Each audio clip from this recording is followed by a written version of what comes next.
Environment is the invisible hand that shapes behavior.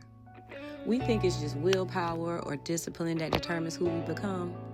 But the truth is, spirit moves through atmosphere. Every room has a frequency, every voice has an imprint, and every environment is either feeding your soul or starving it. Sometimes the heaviness you feel isn't from your own spirit, it's from the weight of the atmosphere you're standing in. Sometimes it's not your lack of faith, it's the voices around you that keep planting seeds of doubt.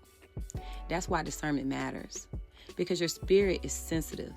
The music you listen to, the conversations you engage in, the people you call friend, they're all sermons being preached to your soul. You don't have to sit in a church pew for something to minister to you. So when God begins to elevate you, he often shifts your environment first. He closes doors, he rearranges circles, he pulls you out of places you once thought you needed, not to punish you, but to prepare you, to remind you that where he's taking you, the atmosphere must be lighter, purer, aligned with his presence. Your environment shapes your behavior, but never forget, spirit shapes environment.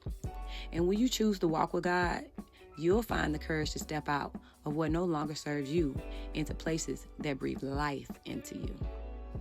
So ask yourself today, is the room I'm in feeding my faith or draining it? Is the circle pushing me closer to God or pulling me away? Because destiny isn't just about where you're going. It's about the soil you choose to stand in while you grow.